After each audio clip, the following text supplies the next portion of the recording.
Hadirin wa hadirat rahimakumullah. Kenapa Allah memberikan bimbingan? Rasulullah juga diutus oleh Allah itu memberikan bimbingan kepada umatnya. Karena kita setiap manusia itu punya watak yang sama dalam hidup ini, karena hidup itu nikmat yang paling besar. Sampai mayat mulai Nabi Adam sampai besok kiamat, orang yang meninggal itu doanya hanya satu, pengen hidup kembali. Ya laitani qaddam tuli hayati. Mayat yang sudah dikubur itu doanya hanya pengen hidup kembali. Maka itu kita harus bersyukur, pertama nikmat hidup. Yang kedua bersyukur menjadi manusia. Nah itu sawit dinamakan hidup ya hidup, tapi dia tidak bisa menikmati kehidupannya. Kambing, kerbau, ternak dan lain sebagainya hidup, tapi juga tidak bisa menikmati kehidupannya. Manusia hidup, tapi manusia ini harus bersyukur karena bisa memilih, bisa menikmati. Cuman kebanyakan kita memilih yang tidak enak. Kenapa? Karena kita sering menentang Allah Subhanahu wa Ta'ala, menerjemahkan enak itu menurut hawa nafsu kita sendiri. Kita tuh kalau sudah bisa beli kebun luas enak, buktikan tidak percaya. Kebunnya luas, karyawan tidak punya, repotnya minta ampun. Pengen jadi pejabat, dibela-belain biaya bermacam, jadi pejabat pening.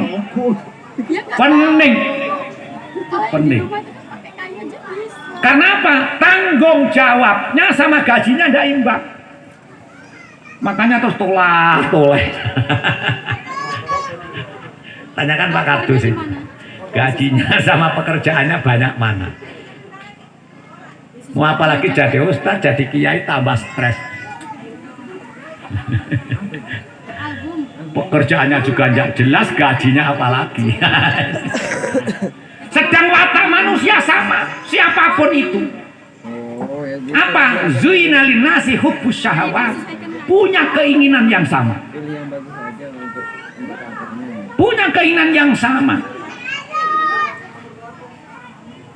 Mobil, pengennya mobil yang hebat. Rumah, pengennya. Makanya toko sekarang yang paling pesat kemajuannya toko alat bangunan. Karena orang bangun tidak pernah selesai. Depan belum selesai, mudah belakang lagi. Belakang belum selesai, depan dirombak lagi. Terus bangun rumah itu tidak ada selesainya. Tidak ada selesainya. Nanti rumah sudah agak sempurna, pagarnya belum sempurna. Pagar belum, paving bloknya belum sempurna, dan seterusnya. Itu namanya syahwat, keinginan. Nah kalau keinginan itu kita ikuti terus, wa asarul hayat dunya, fa innal jahimah yalma. Orang yang selalu mengikuti keinginan, hidupnya akan menderita. Jadi pikiran yang menyebabkan menderita itu satu, bukan orang sakit, bukan. Orang sakit belum tentu menderita. Karena kadang-kadang orang sakit, alhamdulillah aku bisa istirahat karena sakit. Jadi pegawai negeri sakit, alhamdulillah dapat cuti sakit. Enak. Makanya kemarin banyak bupati ngaku kena COVID biar dapat istirahat 14 hari. Oh itu cuma pura-pura. Ada banser Jawa Timur, seluruh Bandung banyak banser jadi bupati. Ngaku kena COVID semua. Setelah dites, di swab 14 hari, oh ternyata negatif. Ini kan pura-pura saja untuk cari cuti. Karena apa? Ya sibuknya di dunia itu. Orang yang hanya berpikir tentang kehidupan dunia, pengen kaya, pengen populer, pengen terhormat, pengen jadi orang mulia, fa innal jahimah yal ma'wa. Penderitaan dapatnya. Tapi kenapa Allah memberikan syahwat itu? Sebab kalau kita tidak punya syahwat, tidak punya keinginan, senyum pun kita tidak akan pernah bisa. Ulangkan susah, mau kayak mati, dilungkas kayak mati. Tidak ada semangat.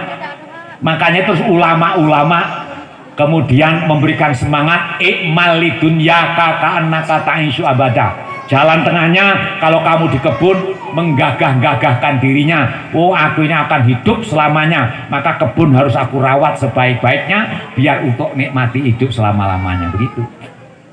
Tapi kemudian di masjid tundukkan kepala, sujudkan kepada Allah Subhanahu wa taala, ka'annaka tamutu ghadan.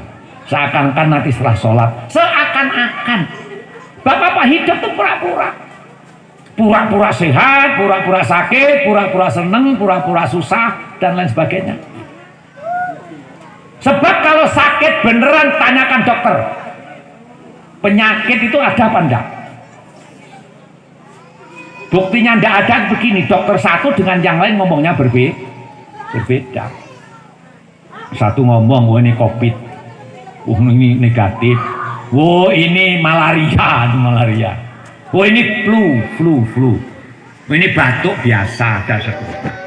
Buktikan apa?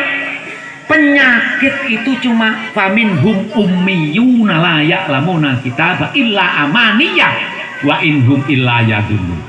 Kita semua itu hanya berprasangka tanpa tahu tulisan asli, rumus aslinya kayak apa. Kita digembar-gemborkan harus pakai masker. Efek dan faedahnya apa juga kita tidak pernah tahu karena pernah tahu tulisannya. Pokoknya timbang di penjara ngono gitu. Lah saya tidak mau pakai masker, kenapa? Tambah pilek pakai masker saja. Tidak kuat. Yang penting tidak usah menentang itu aja. Sebab sekarang di Jawa Timur lagi ada orang yang menentang apa masker yang akhirnya di penjara, keluar penjara lagi dan terusnya. Kita hanya berprasangka. Ada yang berpendapat kalau masker itu hanya untuk orang yang sakit pilek, biar nggak nulari kepada yang sehat jangan. Sebab kalau yang sehat pakai masker, nanti oksigen dari dalam balik lagi sudah menjadi penyakit. Itu juga prasangka. Ternyata yang maskeran tetap sehat, yang sakit tidak maskeran tetap sakit.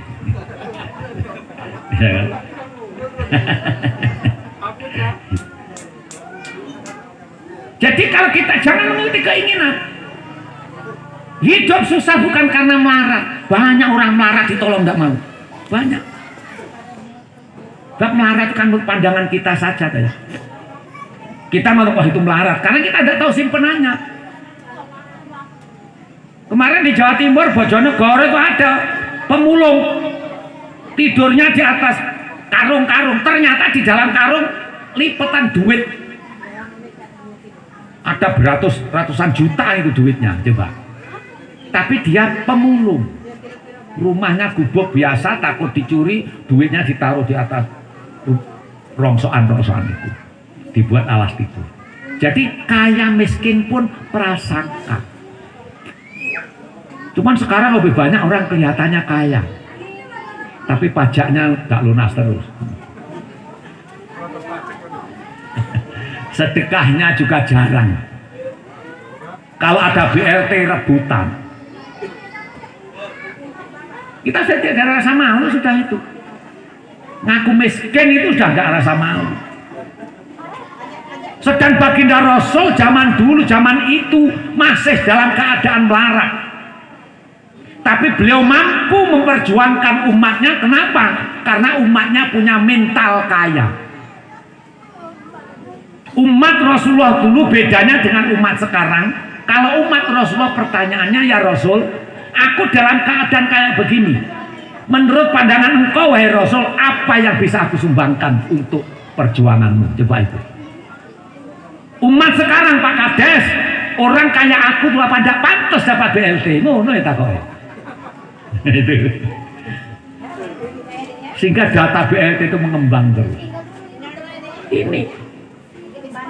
Makanya pemerintah berupaya mensejahterakan rakyat. Petunjuknya keliru. Ya minimal walaupun kurang pas sudah ada baiknya. Dan seterusnya. Nah yang paling penting yang kedua, Allah mengamanatkan kepada kita kecintaan kepada anak. Jadi hubus syahwat minan nisa satu. Laki-laki senang perempuan, perempuan senang laki-laki. Itu kodrat, tidak bisa dihindari. Jadi kalau orang sudah seneng sama orang lain, ini orang lain tidak boleh ikut campur terlalu berlebihan. Bisanya hanya mengingatkan, tidak bisa intervensi lebih jauh. Masalah akibat dipikir nanti kemudian. Nah yang paling penting sekarang yang ketiga, wal banina, anak keturunan. Petunjuknya anak yang bagaimana yang diharapkan oleh agama begitu, bukan oleh kita. Sebab kalau oleh kita tuh kadang-kadang kita merancang, anakku besok harus sekolah ini tak siapi kebun sekian biar anakku tidak menderita. Itu akan menjadi kecewa orang tua. Sebab ketika anaknya dewasa, tanya mana kebun warisaku Pak, ini langsung dijual. Untuk apa kamu jual? Enakan belikan mobil Pak, tiba ngerawat kebun. Selesai sudah. Dan itu terbukti. Makanya yang pertama kewajiban orang tua adalah kullu hulamin murtahanun bi aqiqatihi. Satu. Jadi kalau kita punya anak lahir, ada yang mengatakan wajib diakikoi. Ada yang sunnah yang dikuatkan, sunnah muakkad. Ada yang sunnah biasa. Ada yang mubah. Ini tergantung bagaimana kita merespon. Kalau yang ekstrim mengatakan kalau anakmu tidak kamu akikoi, maka anakmu nanti tidak akan pernah taat pada kedua orang tua. Itu dunia. Itu testimoni. Mungkin yang ngomong itu dulu anaknya juga begitu, lupa diakikoi, akhirnya belunak anaknya. Terus gede diakikoi. Akikoi itu apa? Tebusan. Setiap anak yang lahir ke muka bumi ini digadaikan oleh Allah Subhanahu wa Ta'ala. Kalau kita mau mengasuh anak itu ditebus kepada Allah dengan, kalau laki-laki 2 kambing, perempuan 1 kambing. Kenapa kambing? Ya itu agama sudah. Bapak ada yang nanya, bagaimana kalau diganti dengan telur? Ya kok anakmu daging dong. Kalau tidak kuat, tidak usah ditawar sudah. Nah itu agama enaknya di situ. Ngomong ya Allah, aku belum mampu akikah, ya sudah ambilin anakku gitu terus. Satu. Yang kedua, akikah itu kalau bisa disembelih pada 7 hari dari kelahiran. Kalau bisa. Makanya ini kemudian berkembang ilmu fikih. Kalau tidak bisa 40 hari, 11 harinya. Kalau belum mampu 21 hari, belum mampu 41 hari. Tidak mampu ya sudahlah, terserah kamu menyembelih apa enggak. Itu terserah. Karena apa? Faktanya begitu. Ketika baginda Rasul memberikan akikah kepada sang cucu Hasan dan Husain, hari yang ke-7 ada sahabat yang usul Rasul, istriku baru melahirkan 40 hari yang lalu, boleh aku ikut akikah? Boleh. Katanya begitu. Akhirnya akikah di tempat Rasulullah, karena Rasulullah punya akikah besar. Kemudian seluruh masyarakat Mekah diundang untuk makan-makan.